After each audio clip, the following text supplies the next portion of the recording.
Oh my gosh, the coverage. Oh my gosh. Ayan, very good, very nice. Bantay siya, no? Wala siyang naitulong sa coverage. Kitang-kita na kung sino yung mas ma-oil. No.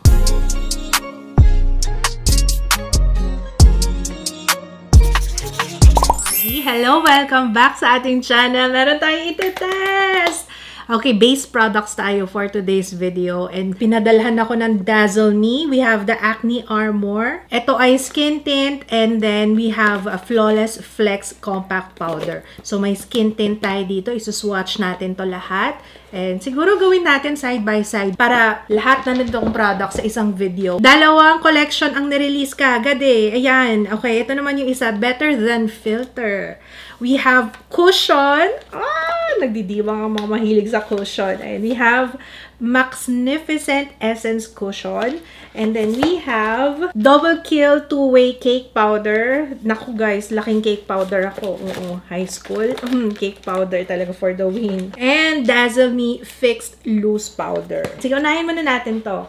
My skin right now, okay siya sa ibang parts. Kaso, meron lumalabas sa mga pimple. Especially dito sa area na to. And sabi na rin ng derma sa akin talagang normally hormonal yung ganyan. So, maliban sa mood swings na nararanasan ko lately, hello, pimples. Ang in-apply ko sa aking face, Sunny's Face Dream Cream, Moisturizer, and then itong Beauty of Joseon na sunscreen. Ayan yung nasa face natin ngayon, bago tayo mag-apply nito. Right off the bat, right off the bat, ayun ang masasabi ko, parang hindi ako fan ng packaging. Parang manipis na plastic na actually para siyang laruan, sa totoo lang. Pero it's nice na ganyan yung spout niya. Ang pangalan niya is Dazzle Me Acne Armor Cover and Correct Skin Tint. 12-hour Bare Makeup Second Skin Effect. Meron siyang SPF 35, PA++, and it's oil-free and it's acne-prone friendly. Meron siyang salicylic acid, very nice. Cica and tea tree. Meron din siyang zinc, PCA. Wala siyang alcohol, and of course, it's cruelty-free. Let's swatch. Ang total shades na available dito sa tinitignan ko sa Lazada right now, 6. Pero 5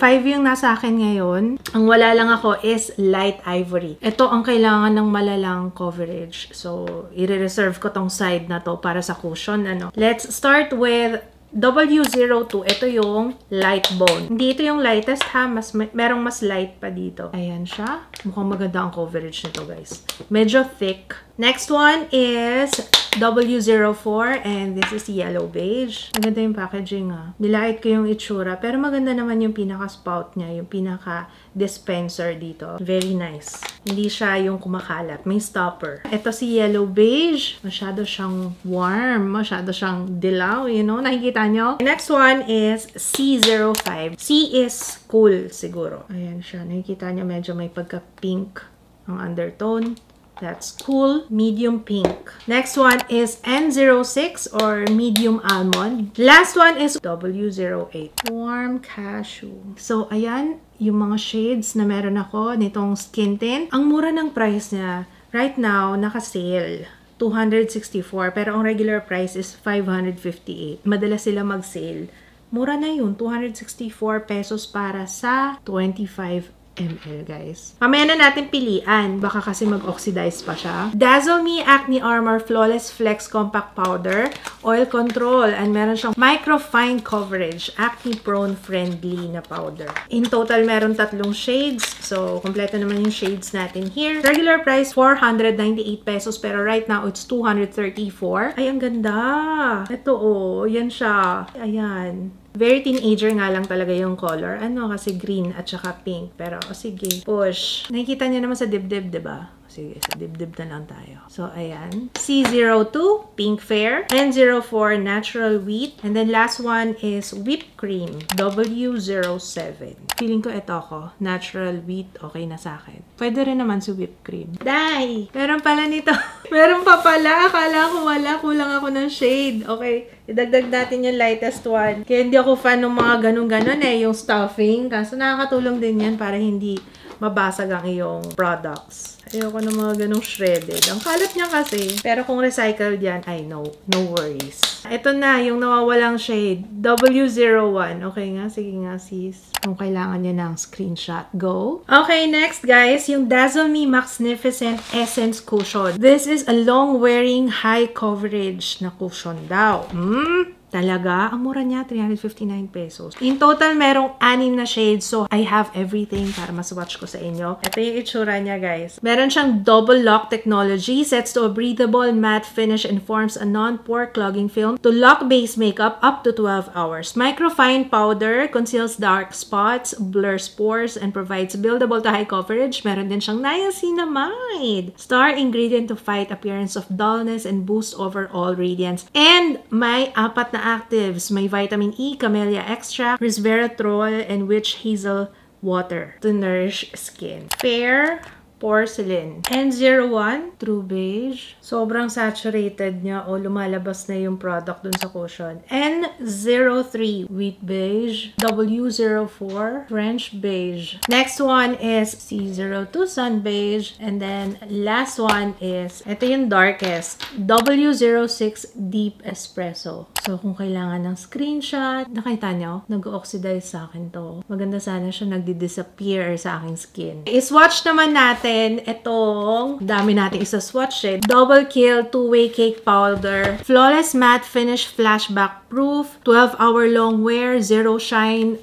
Dual use. Pwede siyang wet, pwedeng dry. Meron siyang Evening Primrose Extract. Meron siyang niacinamide and vitamin E, camellia extracts, resveratrol, and witch hazel water. Witch hazel is okay sa mga merong oily skin. Madalas kayo mabasa sa skincare. Especially sa mga acne-prone skin at merong oily skin. So, ayan siya. Meron siyang in total na 6 na shades at ang price niya ay 264 pesos lang. Pero ang regular price is 558. Dito na lang tayo sa leeg. Light Pearl, Cool Vanilla, Nude Beige, Warm Caramel, Medium Buff. Nakikita niyo pa ba? Ayan, si Medium Buff. And then last one is Deep Cocoa or Deep Cocoa. Ay, dark na sa akin to. Nakikita niyo pa rin ba, guys? So, ayan ang swatches. Meron din tayong loose powder. Wait lang, there's more. Dazzle Me Better Than Filter Fixed Loose Powder. This is soft and smooth, long-lasting, multiple protection. 12-hour long wear, filter-like cover. Meron siyang kasamang velvet puff. May niacinamides. The same din. Kung ano yung mga skincare component kanina, may Evening Primrose Extract, may niacinamide, may centella extract, resveratrol. Yes, natama din. And witch hazel water. Okay, ganito yung itsura niya. Ayan siya. Hindi ko na siya isa-swatch, guys, ha. Papakita ko na lang sa inyo yung difference ng powders. Deep Caramel, Light Ivory, Medium Sand. And ito naman si True Translucent.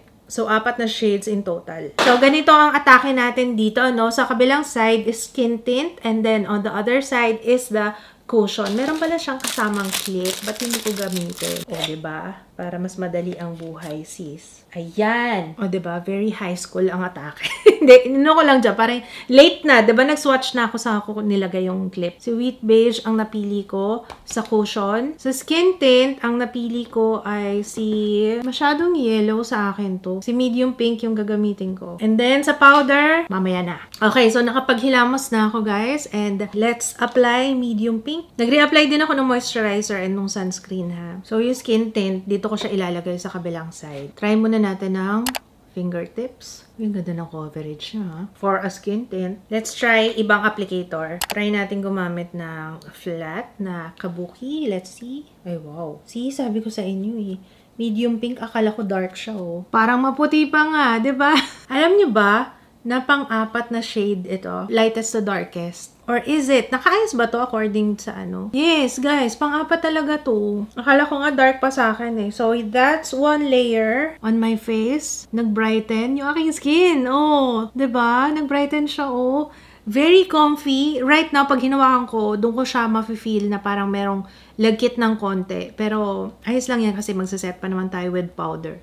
So, ayan. Gusto kong pakita sa inyo kung anong itsura niya after. 1 layer lang yan. So, okay na sa akin yung 1 layer. Ang komportable nga niya yung itsura niya. Pero bago natin i-apply to, gusto ko i-try yung 2-way cake. Kasi nga sabi ko sa inyo, guys, lumaki talaga ako sa cake powder. Nalungkot nga ako sa balita lately. Nabalitaan niyo ba?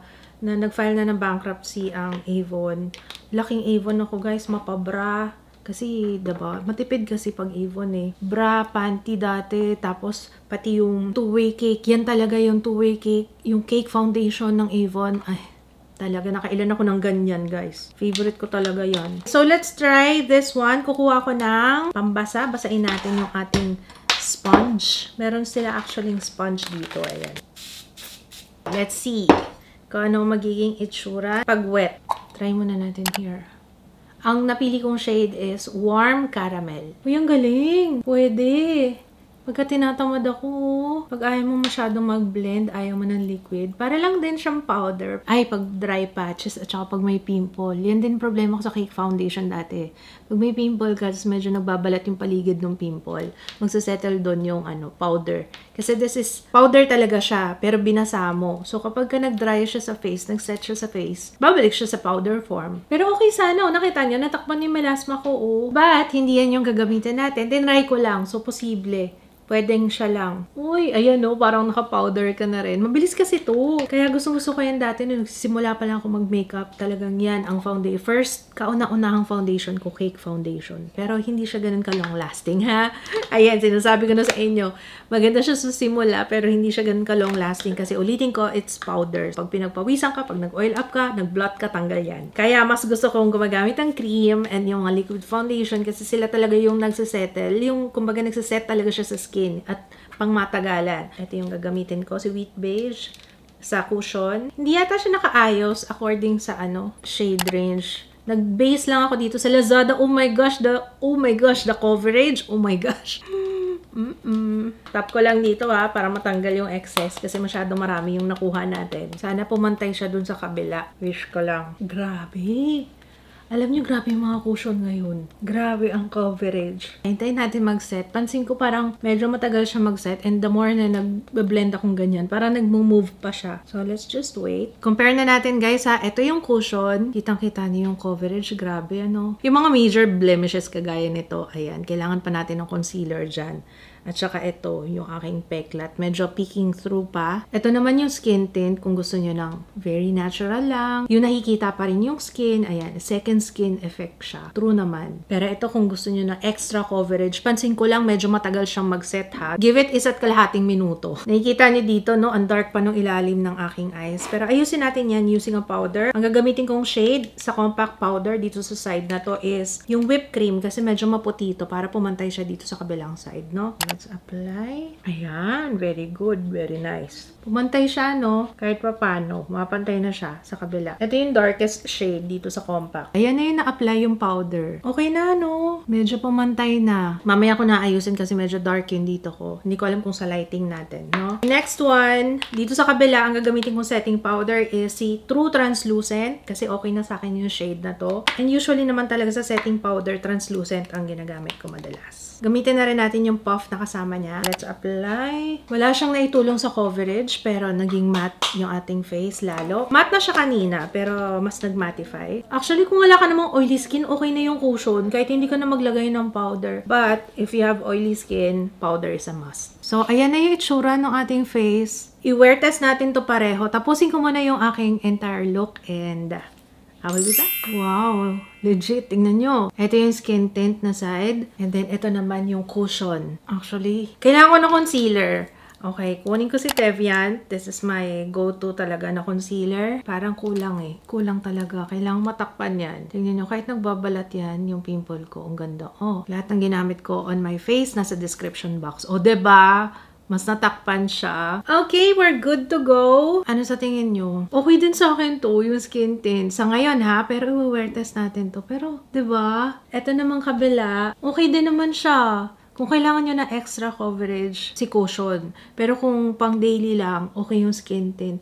Ang mura lang nito and mukhang promising siya. Kaya I'm very excited na matapos tong review na to, na i-wear test na natin siya. Wala akong masabi ha. Very comfy.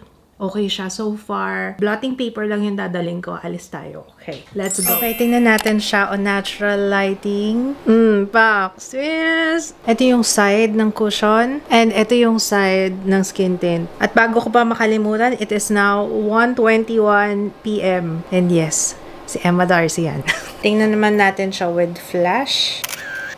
Oh, Kerry. Si Sarina talaga may kasalanan. Anong oras na? Nagbablot ako, nagkukwentuhan kami. Nakalimutan ko, nagre-review nga pala ako. Nakadalawang blotting paper pa man din ako. Inano ko, nawala na. Nagkukwentuhan kami, nawala na sa isip ko. It's 4:36. First blot natin. Pero ma-oil siya. Pero fresh naman.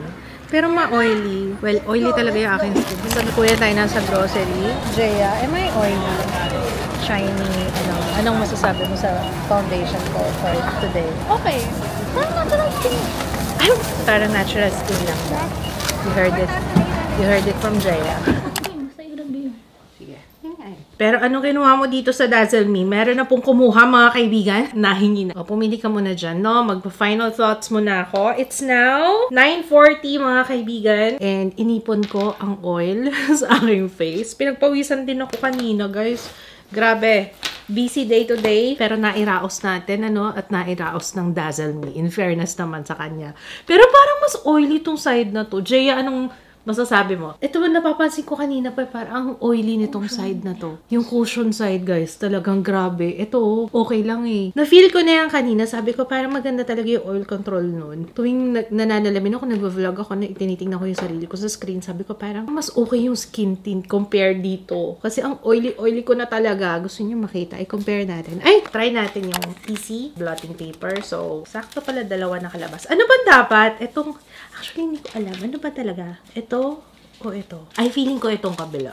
Ay, ayan pa lang eh. Kitang-kita nyo na eh. Oh, kitang-kita na kung sino yung mas ma-oil. Baliktarin na natin para makita. Welcome to my life. Ganito talaga dito. Ay, ba't hindi nakita? Mas nakikita siya sa likod. Or baliktad. Baliktad yata yung gamit ko. Pero natanggal yung oil eh. Oh, mas oily talaga. Diba? Itong side na to. O, dito naman tayo sa noo, Dapat pala ganyan. Yan. Oh, meron na tayong winner pagdating sa dami ng oil. Yung cushion, guys, maano talaga siya, ma-oily. Okay naman sana yung coverage na. Kaso, hindi siya ganun ka oily skin friendly. Mas oily skin friendly yung skin tint. Actually, guys, kung hindi naman talaga, okay naman yung skin ko eh. So, hindi ko kailangan ng ganun na coverage. Except, alam ko, sabi, okay skin mo, may pimple ka. Oo, ito lang. Nalagyan ko lang ng concealer yan. Pero the rest of my face, diba, okay na to, yung skin tint. Mas bet ko yun. Hindi pa ako nag-set with, nag-set ako with powder, pero hindi siya bake. Ito medyo bake yung ginawa ko dito. Minimal baking lang yung naganap. Pero pag tinanggal mo na yung oil, okay pa rin. So, isa-isahin natin mga kaibigan ha. Unahin natin, ano ba yung una natin tinry? Yung skin tint. Mas bet ko siya. O, diba nilait-lait ko yung packaging niya? So, don't judge a book by its cover. Hindi yan sa packaging ha. Ang ganda niya. Mas maganda siya actually. Mas bet ko yung skin tint kesa dun sa cushion. Siguro kung medyo oily skin friendly siya, okay eh. Pero yung tagal niya before mag-set. Oo, disadvantage yun for me. Especially for me kasi busy ako. Wala akong time maghintay. So, imbes na maghintay, diba? But ayun, yun lang naman ang aking napansin. Mas okay si Dazzle Me Cover and Correct Skin Tint. Tapos, Acne Armor pa siya. O yun, sakto sa mga merong oily and acne-prone skin kasi mas okay siya sa merong oily skin. Sa entire day, 2 beses ako nag-blot, tapos grabe sobrang busy, pinagpawisan ako kanina. Pero ang pinampunas ko sa pawis ko is tissue. Tissue lang naman. Sa powder, ang pinakagusto ko sa powder, maganda yung powder ha, kung hindi ako ganun nag-oil up din dito sa side na to. Maganda siya, yung compact powder na to. Ang ginamit ko is Pink Fair, pero inano ko kasi, medyo in-adjust ko kasi parang mali rin yung nakuha kong shade sa skin tint. Parang medyo maputi pa siya. Yung two-way cake, okay din sa akin yung two-way cake ha. Kapag ka nagmamadali ako, siguro ito pwede na sa akin. Babasahin ko lang yung sponge ko. Tapos yun na siya. Good to go na siya. Para na rin siya as good as powder. Ang kagandahan kasi sa two-way cake, makukuha mo yung comfort ng pulbo. Syempre, wet siya pag in-apply mo. Pero once na mag-set siya, magda-dry. So baka magustuhan mo to, Jaya. Ano lang siya, kasi nung high school ako, cake foundation talaga for the win ako. Ito, yung two-way cake. Ito yung cake foundation, two-way cake. Yung pwede mo siyang gamitin ng tuyo, pwede mo siyang gamitin ng basa. So, pag tuyo, edi hindi mo babasain yung sponge. Gamitin nga natin, pang touch up. Ayan, ayan na, ganyan lang. Oh. Powder ka lang ganyan. Pero kung as base, pwede mo na siyang basahin mo tong sponge mo. Tapos, igaganyan mo. Pag nilagay mo, medyo basa siya ng konti. Tapos, na siya, magsaset siya as powder. So, yun yung finish niya. Pero, mas maganda yung coverage. Downside, hindi siya ganun ka-long lasting. Pang madalian lang siya. So, ayan, nakikinig ba kayo? Hindi lang para kay Jay, explanation ko para sa inyo din. So, ayun. Okay sa akin tong two-way cake nila.